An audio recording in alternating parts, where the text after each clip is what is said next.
ಜೀವ ಬ್ರಹ್ಮೈಕ್ಯ ವೇದಾಂತ ಸಾರಾಮೃತ. ಯಾವ ಮಹಾನುಭಾವರು ಬರೆದಿದಂತ ಒಂದು ವಿಷಯವನ್ನು ಮಾನವ ಹೀಗೆ ಇರಬೇಕು, ಏನ್ ಮಾಡ್ಬೇಕು, ನಾವು ಮನುಷ್ಯರಾಗಿ ಹುಟ್ಟಿದ ಮೇಲೆ ಸಾರ್ಥಕ ಪಡಿಸ್ಕೋಬೇಕು ನಮ್ಮ ಜನ್ಮವನ್ನು ಅನ್ನೋದಕ್ಕೆ ಎಷ್ಟು ದಾರಿ ಇದೆಯೋ ಅಷ್ಟು ದಾರಿನೂ ಆ ಜೀವ ಬ್ರಹ್ಮಕ್ಕೆ ವೇದಾಂತ ಸಾರಾಮೃತದಲ್ಲಿ ತಿಳಿಸಿದ್ದಾರೆ.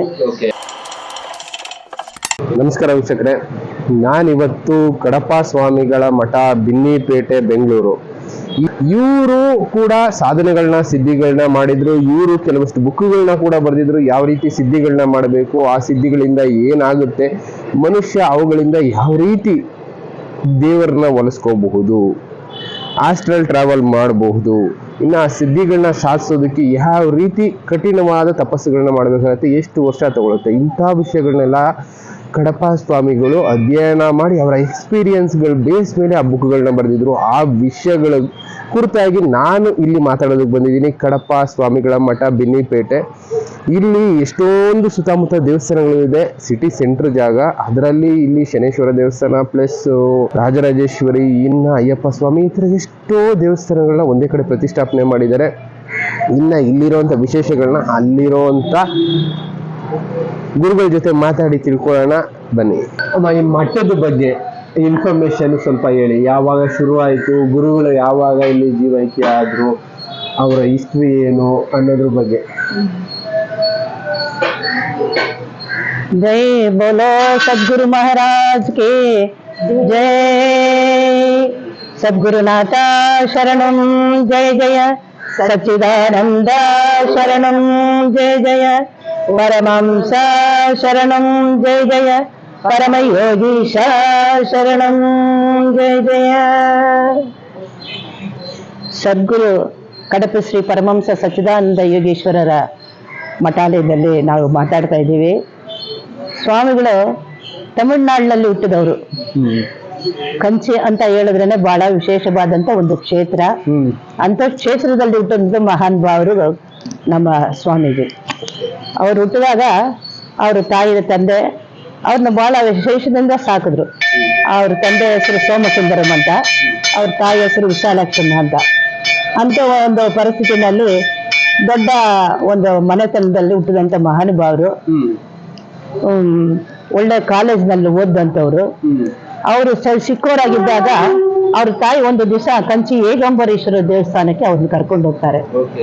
ಒಂದು 12 ವಯಸ್ಸು ಇರುವಾಗ ಆ ದೇವಸ್ಥಾನಕ್ಕೆ ಹೋಗ್ತಾರೆ.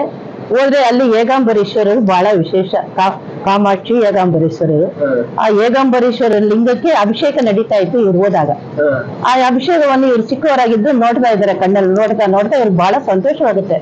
ಇವ್ರು ದೇವ್ರಿಗೆ ನೋಡ್ರ ಎಷ್ಟು ಚೆನ್ನಾಗಿ ಅಭಿಷೇಕ ಮಾಡ್ತಾ ಇದ್ದಾರೆ, ನಾವು ಮಾಡಿದ್ರೆ ಹೇಗಿರುತ್ತೆ ಅಂತ ಒಂದು ಆಸೆ ಬಂದ್ಬಿಡುತ್ತೆ ಇವ್ರಿಗೆ. ಆ ಏಕಾಂಬರೇಶ್ವರ ದರ್ಶನ ಮಾಡ್ಕೊಂಡು ಮನೆಗೆ ಬಂದ್ಮೇಲೆ ಇವ್ರೇನ್ ಮಾಡ್ತಾರೆ, ದಿನನಿತ್ಯ ಮಾನಸ ಪೂಜೆ ಮಾಡೋದಕ್ಕೆ ಶುರು ಮಾಡ್ತಾರೆ. ಮಾನಸ ಪೂಜೆ ಅಂದ್ರೆ ಅಭಿಷೇಕ ಮಾಡೋ ತರ ಅವರು ದೇವ್ರ ಮನೆಯಲ್ಲಿ ಕೂತ್ಕೊಂಡು ಮನಸ್ಸಿನಲ್ಲೇ ಮಾಡೋದು ಮಾನಸ ಪೂಜೆ ಅಂತ. ಅದು ಮಾನಸ ಪೂಜೆ ಅಂತ ಹೇಳ್ತೀವಿ, ಮಾನಸ ಪೂಜೆ. ಆ ರೀತಿ ಇವರು ಆ ಲಿಂಗಕ್ಕೆ, ಆ ಲಿಂಗನೇ ಅಲ್ಲಿ ಇಟ್ಟಂಗೆ ಕಂಚಿ ಏಕಾಂಬರೇಶ್ವರರೇ ಅಲ್ಲಿ ಬಂದು ಕೂತಂಗೆ ಮನೆ, ಅವರ ದೇವ್ರ ಮನೆಯಲ್ಲಿ ಅವ್ರಿಗೆ ಹಾಲು ತುಪ್ಪ ಎಲ್ಲ ಹಾಕಿ ಇವರು ಪೂಜೆ ಮಾಡೋದಕ್ಕೆ ಶುರು ಮಾಡ್ಬಿಟ್ರು. ಅಭಿಷೇಕ ಮಾಡೋದು, ಪೂಜೆ ಮಾಡೋದು. ಮಾನಸ ಪೂಜೆನ 12 ವರ್ಷದ ಕಾಲ ಮಾಡೋದಕ್ಕೆ ಶುರು ಮಾಡ್ಬಿಟ್ರು. ಮಾಡ್ತಾ ಮಾಡ್ತಾ ಮಾಡ್ತಾ ಪ್ರತಿನಿತ್ಯ ದಿನ ಮನೇಲಿ ಕೂತ್ಕೊಂಡೋದು ಮಾನಸ ಪೂಜೆ ಮಾಡೋದು. ಇದ್ರ ಜೊತೆನಲ್ಲಿ ಅವ್ರಿಗೆ ಮದುವೆನೂ ಆಗುತ್ತೆ. ಆ ಯಮ್ಮನ್ನ ಪೆರುಂದೇವಿ ಅಂತ, ಆ ಯಮ್ಮ ಹೆಸರು ಪೆರುಂದೇವಿ ತಾಯ, ಪೆರುಂದೇವಿ ಅಂತ. ಆ ಪೆರುಂದೇವಿ ತಾಯಾರಂದ್ರೆ ಕಂಚಿನಲ್ಲಿ ಇರ್ತಕ್ಕಂಥ ಶ್ರೀಮನ್ ನಾರಾಯಣನ ಹೆಂಡತಿ ಹೆಸರು ಅಲ್ಲಿ ಪೆರುಂದೇವಿ.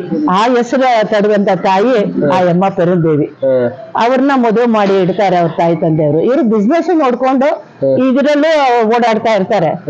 ಒಂದ್ ದಿವಸ ಏನಾಗುತ್ತೆ, ಮದುವೆ ಎಲ್ಲ ಆದ್ಮೇಲೆ ಮನೇಲಿ ಇರೋದೇ ಇವ್ರು ಬಹಳ ಅಪರೂಪ ಆಗುತ್ತೆ. ಅಲ್ಲಲ್ಲಿ ಹೋಗ್ಬಿಡೋದು, ಎಲ್ಲೋ ಕುತ್ಕೊಂಡ್ಬಿಡೋದು, ಮಾಡೋದು, ಹೀಗೆ ಮಾಡ್ತಾ ಇರ್ತಾರೆ. ಅವ್ರ ತಾಯಿ ತಂದೆ ಹೋಗ್ಬಿಡ್ತಾರೆ. ಅವ್ರು ಹೋದ್ಮೇಲೆ ಆಯಮ್ಮ ಇವ್ರನ್ನ ಹುಡ್ಕೋದೇ ಒಂದ್ ಕೆಲಸ ಆಗುತ್ತೆ ಆಯಮ್ಮನ್ಗೆ. ಯಾವ ದೇವಸ್ಥಾನದಲ್ಲಿದ್ದಾರೆ, ಯಾವ ಊರಲ್ಲಿದ್ದಾರೆ ಅಂತ ಹುಡ್ಕೊಂಡೋಗಿ ಕರ್ಕೊಂಡ್ ಬರೋದು. ನೀವೆಲ್ಲ ಆಚೆ ಹೋಗ್ಬೇಡಿ, ಮನೇಲಿ ಕೂತ್ಕೊಂಡು, ಯಾಕಂದ್ರೆ ಎಲ್ಲ ಸೌಕರ್ಯ ಇತ್ತು. ಬಿಸ್ನೆಸ್ ಮ್ಯಾನ್ ಅಲ್ವಾ, ಪಚ್ಚಪ್ಪ ಕಲ್ಲೂರಿನಲ್ಲಿ ಡಿಗ್ರಿ ತಗೊಂಡ, ಡಿಗ್ರಿ ಹೋಲ್ಡ್ರು ಅಂತ ಒಂದ್ ಇದಾಗಿದ್ದಾಗ ಅಮ್ಮ ನೀವು ಮನೇಲಿ ಕೂತ್ಕೊಂಡು ಏನ್ ಬೇಕಾದ್ರೂ ಮಾಡಿ, ನಮ್ಮನ್ನ ಬಿಟ್ಬಿಟ್ಟು ಆಚೆ ಹೋಗ್ಬೇಡಿ. ಆದ್ರೆ ಇನ್ನೊಂದು ವಿಷಯ ಅಂದ್ರೆ ಅವ್ರಿಗೆ ಮಕ್ಕಳಿಲ್ಲ. Okay. ಯಾಕಂದ್ರೆ ಸಂಸಾರದಲ್ಲಿ ಇಚ್ಛೆ ಇದ್ದಿದ್ರು ತಾನೇ ಅವ್ರ ಮಕ್ಕಳು ಇರೋದಕ್ಕೆ. ಅದರಿಂದ ಅವ್ರಿಗೆ ಮಕ್ಕಳಿಲ್ಲ, ನೀವು ಬಿಟ್ಟು ನನ್ಗೆ ಹಿಂಗ್ ಹೋಗ್ಬಿಟ್ರೆ ಹೇಗಾಗುತ್ತೆ, ಹೋಗ್ಬೇಡಿ ಅಂತ ಎಷ್ಟೋ ತಡೆ ಮಾಡಿ ಆ ಅಮ್ಮ ನೋಡ್ತಾರೆ. ಆದ್ರೂ ಇವ್ರವ ಒಂದು ಎಲ್ ಬಿಡುತ್ತೆ ಭಗವಂತ ಬಿಡ್ತಾನ. ಆಗ ಒಂದ್ ದಿವ್ಸ ಕೋಚ್ ಬಂಡಿ ಅಂತ ಹೇಳ್ತೀವಲ್ಲ, ಕುದುರೆ ಕಟ್ಕೊಂಡು ಮಹಾರಾಜರೆಲ್ಲ ಇಟ್ಕೊಂಡಾರಲ್ಲ ಆ ಕಾಲದಲ್ಲಿ, ಅಂತ ಗಾಡಿ ಇವ್ರ ಮನೇಲಿತ್ತು. ಇವ್ರ ಬಿಸ್ನೆಸ್ ಹೋಗುವಾಗ ಆ ಗಾಡಿ ಮೇಲೆ ಹೋಗೋದು, ರಥ ತರ ಅದು ಕುದುರೆ ಗಾಡಿ ಮೊದ್ಲಿತ್ತು. ಕುದುರೆ ಇದೆಲ್ಲ ಇಟ್ಕೊಂಡು ಆ ಕಾಲದಲ್ಲಿ ಅರ್ಥಾನೆ ಬಹಳ ವಿಶೇಷ. ಅಂತ ಗಾಡಿ ಇವ್ರ ಮನೇಲಿತ್ತು. ಆ ಗಾಡಿನಲ್ಲಿ ಇವರು ಬಿಸ್ನೆಸ್ ಹೋಗೋದಕ್ಕೆ ಹೋಗ್ತಾ ಇದ್ದಾರೆ. ಆಗ ದಾರಿನಲ್ಲಿ ಬಂದು ಒಬ್ಬ ದೊಡ್ಡವರು ನೋಡಿದ್ರೆ ಒಂದ್ ಸನ್ಯಾಸಿ ನಿಲ್ಸಪ್ಪ ಗಾಡಿನ ಅಂತ ಹೇಳ್ತಾರೆ. ಗಾಡಿ ನಿಲ್ಲಿಸ್ತಾರೆ. ನಿಲ್ಸಿದ ತಕ್ಷಣ ಅವರು ಹತ್ತಿ ಆ ಗಾಡಿನಲ್ಲಿ ಇವ್ರ ಜೊತೆನಲ್ಲಿ ಬಂದು ಕೂತ್ಕೋತಾರೆ. ಇವ್ರಿಗೆ ಆಶ್ಚರ್ಯ, ಏನು ಇದು, ಯಾಕೆ ಈ ಸ್ವಾಮಿಗಳು ನನ್ನ ನಿಲ್ಸು ಅಂತ ಹೇಳಿದ್ರು. ಇಲ್ಲ ನಮ್ ಜೊತೆನೆಲ್ಲ ಬಂದು ಗಾಡಿಯಲ್ಲಿ ಕೂತಿದ್ದಾರೆ ಅಂತ ಹೇಳಿ ನಮಸ್ಕಾರ ಮಾಡಿ, ಸ್ವಾಮಿ ಏನು ತಾವು ಯಾಕೆ ಬಂದಿದ್ರ, ಏನು ಸಮಾಚಾರ. ಆ ದೊಡ್ಡವ್ರನ್ನ ಕೇಳ್ತಾರೆ. ಅವ್ರು ಹೇಳ್ತಾರೆ, ಅಪ್ಪ ನೀನೇನಪ್ಪ ಮಾಡ್ತಾ ಇದ್ಯಾ ಅಂತ ಇವ್ರನ್ನ ಕೇಳ್ತಾರೆ. ಕುಪ್ಪುಸ್ವಾಮಿನ, ಅವಾಗ ಕುಪ್ಪುಸ್ವಾಮಿನ ಅವ್ರ ಹೆಸರು. ಅವ್ನ ಕುಪ್ಪುಸ್ವಾಮಿನ ಕೇಳ್ತಾರೆ, ನೀನ್ ಏನ್ ಮಾಡ್ತಾ ಇದ್ಯಪ್ಪ. ಸ್ವಾಮಿ ನಾನು ಇಂಥ ಬಿಸ್ನೆಸ್ ಮಾಡ್ತಾ ಇದ್ದೀನಿ ಸ್ವಾಮಿ ಅಂತ ಅವ್ರು ಮಾಡೋ ಬಿಸ್ನೆಸ್ ಎಲ್ಲ ಅವ್ರಿಗೆ ಹೇಳ್ತಾರೆ. ಅಯ್ಯೋ ಅದೆಲ್ಲ ನಾನ್ ಕೇಳಲಿಲ್ಲಪ್ಪ, ದಿನನಿತ್ಯ ಏನೋ ಕೂತ್ಕೊಂಡ್ ಮಾಡ್ತಾ ಇದೆಯಲ್ಲಪ್ಪ, ಅದೇನ್ ಮಾಡ್ತಾ ಇದೀಯ ಅದು. ಓ ಸ್ವಾಮಿ ನಾನು ಮಾನಸ ಪೂಜೆ ಮಾಡ್ತಾ ಇದ್ದೀನಿ, ಏಕಾಂಬರೇಶ್ವರನ ಮನಸ್ಸಿನಲ್ಲೇ ನಾನು ಪೂಜೆ ಮಾಡ್ತೇನೆ ಅಂತ ಹೇಳ್ತಾರೆ. ಅದೆಲ್ಲ ಕೆಳಗಡೆ ಮಟ್ಟ ಕಣೋ, ಇದೆಲ್ಲ ಮಾಡಕ್ ಹೋಗ್ಬೇಡ, ನಾನ್ ನಿನ್ಗೆ ಉಪದೇಶ ಮಾಡ್ತೀನಿ, ಇನ್ನ ಮುಂದಕ್ಕೆ ನೀನು ಅದನ್ನ ಮುಂದುವರ್ಸ್ಕೊಂಡು ಹೋಗು. ಗಾಡಿನಲ್ಲಿ ಕೂತ್ಕೊಂಡೆ ಅಂತ ಇವ್ರಿಗೆ ಆಶ್ಚರ್ಯ, ಈ ಗಾಡಿನಲ್ಲಿ ಕೂತ್ಕೊಂಡು ಇದೆಲ್ಲ ಹೇಳ್ತಾ ಇದಾರಲ್ಲಪ್ಪ, ಯಾರು ಏನ್ ಸ್ವಾಮಿ ಮಾಡ್ಬೇಕು.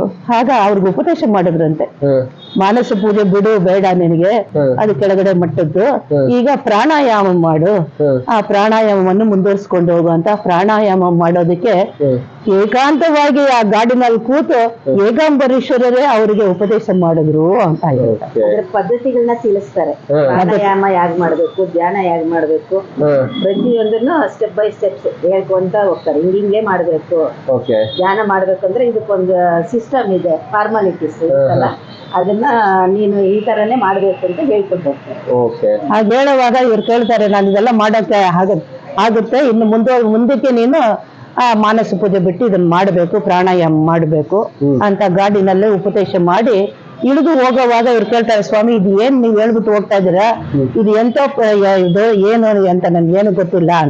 ಆಗ ಅವ್ರು ಹೇಳ್ತಾರೆ, ಇನ್ನು ಮುಂದೆ ನಿನ್ನ ಹೆಸರು ಕುಪ್ಪುಸ್ವಾಮಿ ಇಲ್ಲ, ನೀನು ಪರಮಹಂಸ ಸಚ್ಚಿದಾನಂದ ಯೋಗೀಶ್ವರ ನಿನ್ನ ಹೆಸರು ಅಂತ ಅವ್ರು ಕೊಟ್ಟಿದ್ದೆ ಆ ಟೈಟ್ಲ್ ಇದು ಸ್ವಾಮಿಗೆ.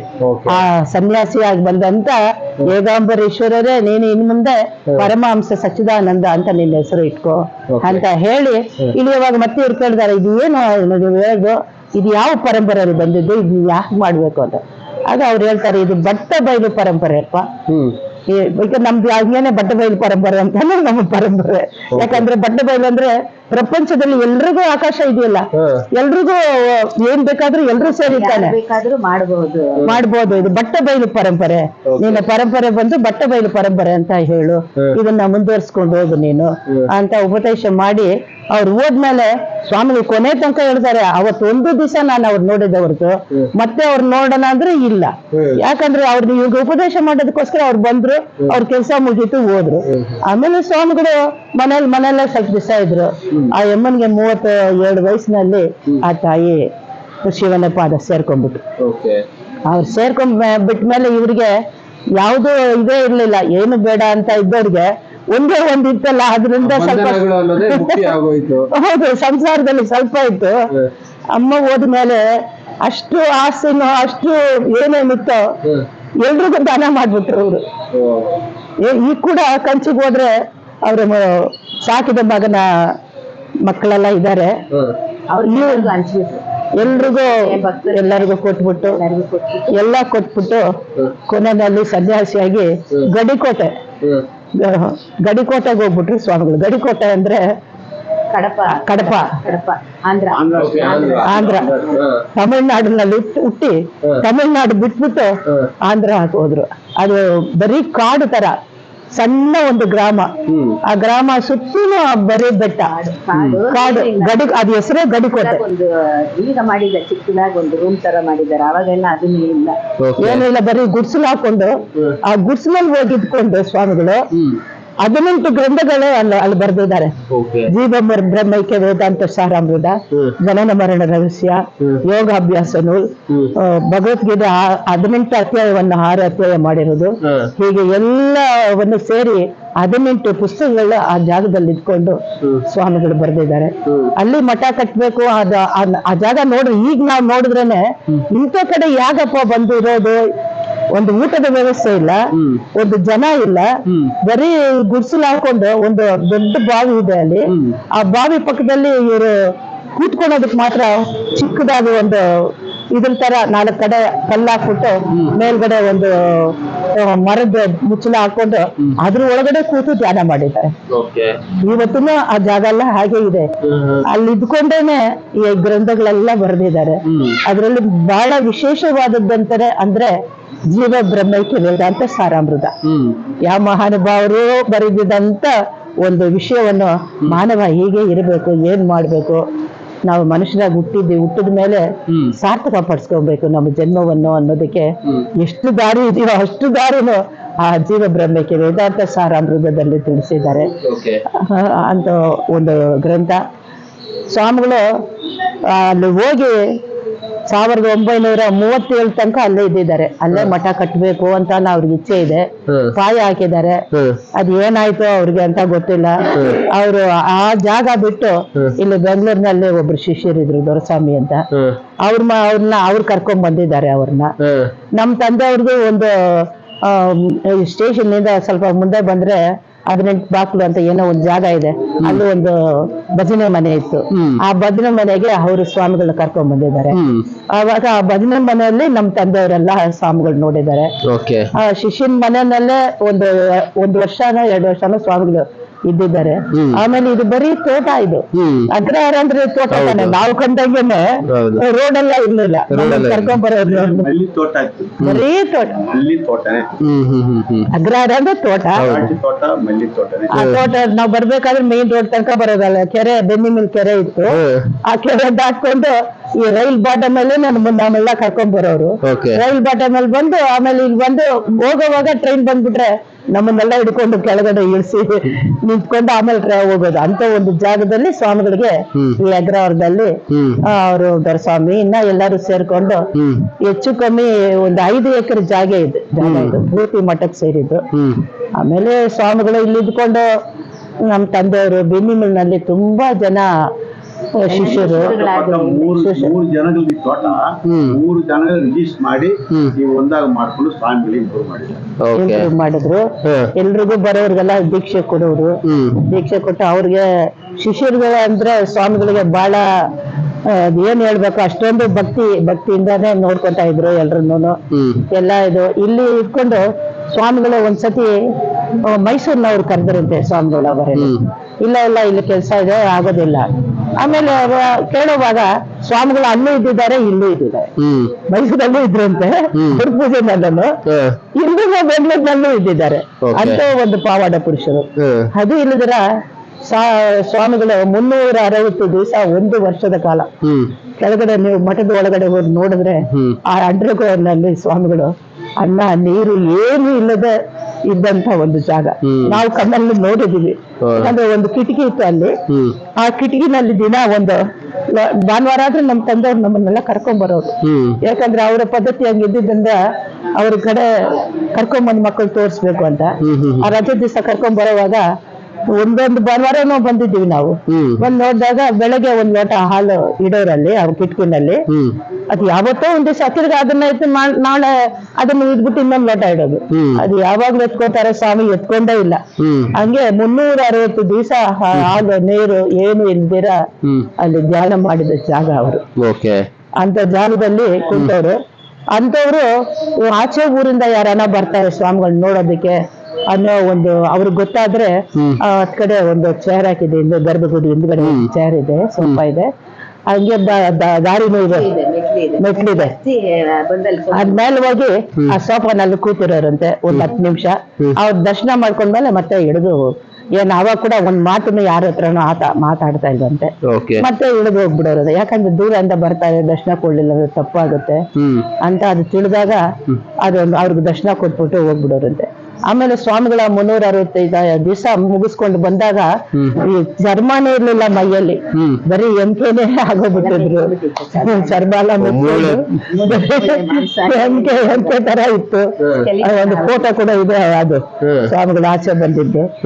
ಆಮೇಲೆ ಅವ್ರು ಬಂದ್ಮೇಲೆ ಇಲ್ಲಿ ಕೂರ್ಸಿ 16 ಅಭಿಷೇಕ ಸ್ವಾಮಿಗಳಿಗೆ ಮಾಡಿದ್ರು, ಭಕ್ತರೆಲ್ಲ ಸೇರ್ಕೊಂಡು. ಅವತ್ತು ದೊಡ್ಡ ಜಾತ್ರೆ ತರ ಎಲ್ಲಾ ಭಕ್ತರು ಸೇರ್ಕೊಂಡು ಇಲ್ಲಿ ಅಡಿಗೆಗಳು ಮಾಡಿ ಎಲ್ರಿಗೂ ಪ್ರಸಾದ ಸ್ವಾಮಿಗಳು ಕೂರ್ಸಿ 16 ಅಭಿಷೇಕ ಮಾಡ್ತಾ ಇದ್ರು. ಅವ್ರ ಪಾಡಕ್ ಸುಮ್ನೆ ಕೂತಿದ್ರು, ಕಣ್ ಮುಚ್ಕೊಂಡು, ಕಣ್ಬಿಟ್ಟು ಕೂಡ ನೋಡ್ಲಿಲ್ಲ, ಏನೂ ಇಲ್ಲ, ನೋಡ್ರಿ ಅವ್ರ ಪಾಡಕ್ ಕೂತಿದ್ರು. ಅಭಿಷೇಕ ಎಲ್ಲ ಮಾಡಿ ಆಮೇಲೆ ಬಟ್ಟೆ ಎಲ್ಲ ಒರೆಸಿ ಕ್ಲೀನ್ ಮಾಡಿ ಹಾರ ಹಾಕಿ ಮಂಗಳಾರತಿ ಮಾಡೋವಾಗ ಕಂಡ್ಬಿಟ್ರು. ಸರಿ ಆಶೀರ್ವಾದ ಮಾಡಿದ್ರು ಎಲ್ರಿಗೂ. ಅಂತದೆಲ್ಲ ಬಹಳ ವಿಶೇಷ. ಅದು ಇಲ್ಲದೆ ಒಳಗಡೆ ಇರ್ತಕ್ಕಂಥ ಗರ್ಭಗುಡಿನಲ್ಲಿ ಇರ್ತಕ್ಕಂಥ ವಿಗ್ರಹವನ್ನು ನಮ್ಮ ಮೈಸೂರು ಮಹಾರಾಜರು ಮಾಡಿಕೊಟ್ಟಿದ್ದು. ಮಹಾರಾಜರಿಗೆ ಬಹಳಷ್ಟು ಸ್ವಾಮಿಗಳ ಮೇಲೆ ಪ್ರೀತಿ ವಿಶ್ವಾಸ. ಅವರ ಅರಮನೆಯಿಂದ ಆ ವಿಗ್ರಹವನ್ನು ಜಯಚಾಮರಾಜ ಒಡೆಯರ್ ಇದ್ರಲ್ಲ ದೊಡ್ಡವರು, ಅವ್ರು ಮಾಡಿ ಕಳಿಸಿದ್ದು ಈ ವಿಗ್ರಹ. ಅದನ್ನ ಸ್ವಾಮಿಗಳು ಇದ್ದಾಗಲೇ ಅವರೇ ಪ್ರತಿಷ್ಠೆ ಮಾಡಿದ್ದು. ಹೋಮ ಎಲ್ಲ ಮಾಡಿ ರೈಲ್ ಹೋಗುವಾಗ ರೈಲ್ ನಿಲ್ಲಿಸ್ಬಿಟ್ಟು ಇಳಿದು ಸ್ವಾಮಿನ ನಮಸ್ಕಾರ ಮಾಡ್ಕೊಂಡು ಮಹಾರಾಜರು ಅಂತ ಒಂದು ಅವ್ರ ಮೇಲೆ ಬಹಳ ಅಭಿಮಾನ, ಬಹಳ ಇದು. ಅದು ಇಲ್ದಿರ ಸ್ವಾಮಿಗಳು ಹೊರಗಡೆ ದೇಶ, ಮಲೇಷ್ಯಾ, ಸಿಂಗಪೂರು, ಪಿನಾಂಗ್, ಇನ್ನ ರಷ್ಯಾ, ಪಿನಾಂಗ್ನವ್ರೆ ಈ ಕೊಳ ಕೂಡ ನಮ್ಗೆ ಕಟ್ಸ್ಕೊಟ್ಟಿರೋದು, ಅವ್ರೆಲ್ಲ ಸೇವೆ ಮಾಡಿದ್ದಾರೆ. ರಷ್ಯಾದವರು ಟ್ರಾನ್ಸ್ಲೇಟ್ ಮಾಡಿದ್ದಾರೆ ಜೀವ ಬ್ರಹ್ಮೈಕ್ಯ ರಾಜ ಯೋಗ ಸಾರಾಮೃತನ ರಷ್ಯನ್ ಲ್ಯಾಂಗ್ವೇಜ್ ಗೆ ಟ್ರಾನ್ಸ್ಲೇಟ್ ಮಾಡಿ ನಮಗೂ ಇಲ್ಲಿಗೆ ಒಂದು ಕಳಿಸಿದ್ದಾರೆ. ಅಲ್ಲೂ ಸುಮಾರು ಜನ ಭಕ್ತರು, ಸ್ವಾಮಿಗಳ ಭಕ್ತರಿದ್ದಾರೆ. ಮಲೇಷ್ಯಾದಲ್ಲೂ ಇದ್ದಾರೆ. ನಾವು 3 ಭಾಷೆಗಳಲ್ಲಿ ಮಾಡಿದೀವಿ, ಕನ್ನಡ, ತೆಲುಗು, ತಮಿಳು, ಇಂಗ್ಲಿಷ್ ಸೇರಿಸಿ 4 ಭಾಷೆನಲ್ಲಿ. ತೆಲುಗು ಮಾತ್ರ ಆಂಧ್ರದಲ್ಲೇ ಅವ್ರಿಗೆ ಸ್ವಾಮಿಗಳ ರೈಟ್ಸ್ ಕೊಟ್ಬಿಟ್ರು. ತಮಿಳ್ನಾಡಿನವ್ರು ಕೊಟ್ಬಿಟ್ರು ಅವ್ರಿದ್ದಾಗ್ಲೇನೆ. ಇಲ್ಲಿ ನಾವು ಕನ್ನಡ, ಇಂಗ್ಲಿಷ್ ಎರಡನ್ನು ನಾವು ಇಲ್ಲಿ ಮಾಡಿದೀವಿ. ಅದನ್ನ ರಷ್ಯಾ ಭಾಷೆನಲ್ಲಿ ಒಂದು ಲೇಡಿ ಮಾಡಿ ಇವಾಗ ಕಳ್ಸಿದ್ದಾರೆ. ಅದು ಏನ್ ಹೇಳ್ಬೇಕು, ನಮ್ ಸ್ವಾಮಿಗಳ ಬಗ್ಗೆ ಹೇಳ್ದೆ ಹೋದ್ರೆ ಏನ್ ಹೇಳ್ಬೇಕು ಏನ್ ಬಿಡ್ಬೇಕಂತ ಅಂತ ಪವಾಡ ಪುರುಷರು. ಆ ವಿಗ್ರಹ ಅಲ್ಲಿಂದ ಬಂದ್ಮೇಲೆ ಅವರು ಸ್ಥಾಪನೆ ಮಾಡೋವಾಗ ಅಲ್ಲಿ ಹೋಮ ನಡೆಯೋ ಜಾಗದಲ್ಲಿ ಈಗ ಕೂಡ ನಾವು ಒಂದು ದೇವ್ರನ್ನ ಸ್ಥಾಪನೆ ಮಾಡ್ತೀವಂದ್ರೆ ಆ ದೇವ್ರಿಗೆ ದಾರ ಕಟ್ಟಿ ನಮ್ಮ ಇದೆಲ್ಲ ಆ ದೇವ್ರಿಗೆ ಕೊಡೋದು ಒಂದು ಇದಿದೆ. ಆ ಶಕ್ತಿನ ದೇವ್ರಿಗೆ ಬರ್ಬೇಕಂತ ಹೋಮದಲ್ಲಿ. ಅದೇ ರೀತಿ ಸ್ವಾಮಿಗಳು ಏನ್ ಮಾಡಿದ್ರು, ಅವರ ಮೈ ಮೇಲೆ ಆ ದಾರ ಕಟ್ಕೊಂಡು ಆ ವಿಗ್ರಹದ ಕಟ್ಟಿ ತಮ್ಮ ಶಕ್ತಿ ಎಲ್ಲ ಆ ವಿಗ್ರಹಕ್ಕೆ ಕೊಟ್ಟರು. ದಾರ ಕೊಟ್ಟಾಗಿ ಅದು ಕೂತ್ಕೊಂಡು ಅವರೇ ಕೂತ್ಕೊಂಡು ಅದನ್ನ ಸ್ಥಾಪನೆ ಮಾಡಿದ್ರು. ಆಮೇಲೆ ಅದು ನಮ್ ತಂದೆಯವ್ರು ಹೇಳೋರು, ಸ್ವಾಮಿಗಳು ಇವಾಗ ಸಣ್ಣ ಮಗು ತರ ಆಗೋಗ್ಬಿಟ್ಟಿದ್ದಾರೆ, ಆ ಶಕ್ತಿ ಎಲ್ಲ ವಿಗ್ರಹ ಕೊಟ್ಬಿಟ್ರು, ಅವ್ರ ಶಕ್ತಿ ಎಲ್ಲ ಈಗ ಸಣ್ಣ ಮಗು ತರ ಆಗೋಗ್ಬಿಟ್ಟಿದ್ದಾರೆ ಸ್ವಾಮಿಗಳು ಅಂತ ಅವಾಗ ಹೇಳೋರು. ಅದು ಇಲ್ಲದೆ ಸ್ವಾಮಿಗಳು ಏನು ಪವಾಡ ಪುರುಷರು. ಆದ್ರೆ ಇದು ಹೇಳ್ತೀನಿ, ಅದೇ ನಾನು ಅನ್ನೋದು ಮಾತ್ರ ಅವ್ರ ಹತ್ರ ಇರ್ಲೇ ಇಲ್ಲ ಅನ್ನೋದು ಒಂದು ದೊಡ್ಡ ವಿಷಯ. ಜೀವ ಬ್ರಹ್ಮೈಕ್ಯ ವೇದಾಂತ ಸಾರಾಮೃತ ನೀವು ಓದಿದ್ರೆ ಕೆಲವರೆಲ್ಲ ಹೇಳ್ತಾರೆ, ನಾನ್ ಹಿಂಗ್ ಮಾಡ್ಬಿಟ್ಟೆ, ನಾನ್ ಹಂಗ್ ಮಾಡ್ಬಿಟ್ಟೆ, ನಾನಿದೆ. ಆದ್ರೆ ಅವ್ರೇನ್ ಹೇಳ್ತಾರೆ, ನೋಡಿ ಇಂಥ ಮಹಾನುಭಾವರು ಈ ವಿಷಯ ಹೇಳಿದ್ದಾರೆ, ಅದನ್ನ ನಾನು ಹೇಳ್ತಾ ಇದ್ದೀನಿ, ಇಂಥವ್ರು ಇಂದು ಹೇಳಿದ್ದಾರೆ, ಇದನ್ನ ನಾನು ಹೇಳ್ತಾ ಇದ್ದೀನಿ. ತಮ್ಮ ಒಂದು ಜೀವನ ಚರಿತ್ರೆ ಅಂತ ಒಂದು ಪುಸ್ತಕ ಬರ್ತಿದ್ದಾರೆ, ಅದರಲ್ಲಿ ತಮ್ಮ ಅನುಭವವನ್ನು ಹೇಳಿದ್ದಾರೆ ಹೊರತು ಈ ಜೀವ ಬ್ರಹ್ಮೈಕ್ಯ ವೇದಾಂತ ಸಾರಾಮೃತದಲ್ಲಿ ದೊಡ್ಡವ್ರನ್ನೆಲ್ಲ ಕಟ್ಸ್ಕೊಂಡ್ಬಿಟ್ಟಿದ್ದಾರೆ. 18 ಸಿದ್ಧರು ಹಿಂಗೆ ಹೇಳಿದ್ದಾರೆ, ಇವರು ಹಿಂಗೆ ಹೇಳಿದ್ದಾರೆ. ನಮ್ಮ ಕನ್ನಡದವ್ರದಿಂದ ತೆಲುಗಿನವರು, ತಮಿಳಿನವರು ಎಲ್ಲರನ್ನೂ ಸೇರಿಸಿ ದೊಡ್ಡ ಮಹಾನ್ ಭಾವರ ವಿಷಯ ಎಲ್ಲ ಹೇಳಿದ್ದಾರೆ. ಅದರಿಂದ ಹೀಗೆ ನಾವು ನಡ್ಕೊಬೇಕು. ಮಾನವನಾಗಿ ಹುಟ್ಟೋದು ಬಹಳ ವಿಶೇಷವಾದಂತ ಒಂದು ವಿಷಯ. ಅದರಿಂದ ನೀವ್ ಏನ್ ಮಾಡ್ಬೇಕು, ಈ ಶರೀರವನ್ನು ಕಾಪಾಡ್ಬೇಕು ಅಂತ ಹೇಳ್ತಾರೆ ನಮ್ಮ ಸ್ವಾಮಿಗಳು. ಶರೀರ ಚೆನ್ನಾಗಿದ್ರೇನೆ ಭಗವಂತನ ಧ್ಯಾನ ಮಾಡಕ್ಕಾಗೋದು, ಭಗವಂತನ ಮುಗಿಯೋದಕ್ಕಾಗೋದು. ಆ ಶರೀರನ ಯಾಕೆ ಕಾಪಾಡ್ಕೊಬೇಕು, ಏನು ಊಟ ಮಾಡ್ಬೇಕು ಅನ್ನೋದನ್ನ ಒಂದು 2 ಅಧ್ಯಾಯನ ಬರ್ದಿಟ್ಟಿದ್ದಾರೆ. ತಮ್ಮ ಶಿಷ್ಯರೆಲ್ಲ ಊಟನೇ ಮಾಡಿ ದೇಹನ ಬೆಳೆಸಿ ಧ್ಯಾನ ಮಾಡೋಕೆ ಏನೇನು ವಿಷಯ ಬೇಕೋ ಅದನ್ನೆಲ್ಲ ಊಟದ ಮುಖಾಂತರ ಮಾಡ್ಕೊಳ್ಳಿ, ಇಂಥ ಪದ್ಧತಿನ ಫಾಲೋ ಮಾಡಿ ಅಂತಾನೆ ಹೇಳಿದ್ದಾರೆ. ದೇಹನ ಕಳಗಣಿಸ್ಬೇಡಿ, ದೇಹವೇ ದೇವಾಲಯ.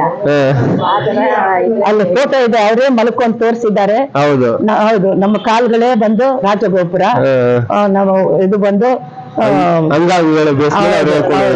ನಮ್ಮ ಶಿರಸೆ ಬಂದು ಗರ್ಭಗುಡಿ. ಆದ್ರಿಂದ ಮಾನವನಾಗಿ ಹುಟ್ಟಿದ ಮೇಲೆ ಸಾಧನೆ ಮಾಡ್ಬೇಕು. ಆ ಸಾಧನೆ ಎಂತದ್ದು ಆಗ್ಬೇಕಂದ್ರೆ ಪ್ರಾಣಾಯಾಮ ಮಾಡಿ.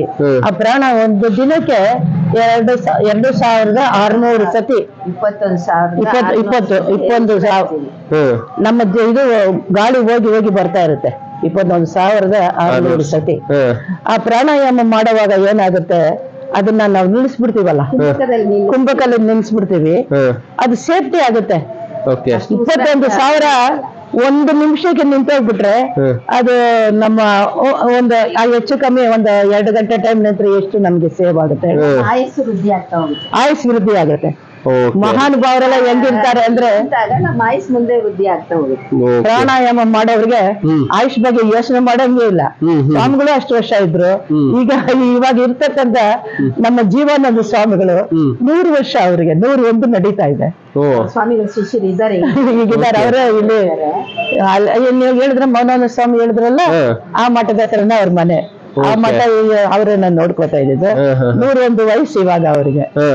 ಅವ್ರನ್ನು ನಮ್ಮ ಸ್ವಾಮಿಗಳ ಶಿಷ್ಯರು, ಅವರೇ ಈಗ ಮಠಾಧೀಶರು. ಅದು ಹೌದು. ಈ ಪ್ರಾಣಾಯಾಮ ಮಾಡ್ತಾ ನಂಗೆ ಏನಾಗುತ್ತಪ್ಪ ಅಂದ್ರೆ ಆಯುಷ್ ಹೆಚ್ಚಾಗುತ್ತೆ. ಒಂದು ತೆಲುಗಿನಲ್ಲಿ ಗಾಳಿ ಗೋಪುರ ಮೆಕ್ಕಿ ಚೂಸೆ ಗಂಟಾನಾದ ಮಿಂಟುಂದಿ ಅಂತ ಹೇಳಿರ್ತಾರೆ. ಆ ರೀತಿ ನಾವು ಕೂತ್ಕೊಂಡ್ಬಿಟ್ರೆ ಆ ಗಂಟೆ ಶಬ್ದ ಕೇಳಿಸ್ತೈತೆ. ಅದು ಇಲ್ಲದ್ರೆ ಕೂತಿರೋ ಜಾಗದಿಂದ ಮೇಲ್ ಹೋಗುತ್ತೆ. ಏನೇನ್ ಹೇಳ್ಬೇಕು, ಅದು ಅನುಭವ ಮಾಡುವವ್ರಿಗೆ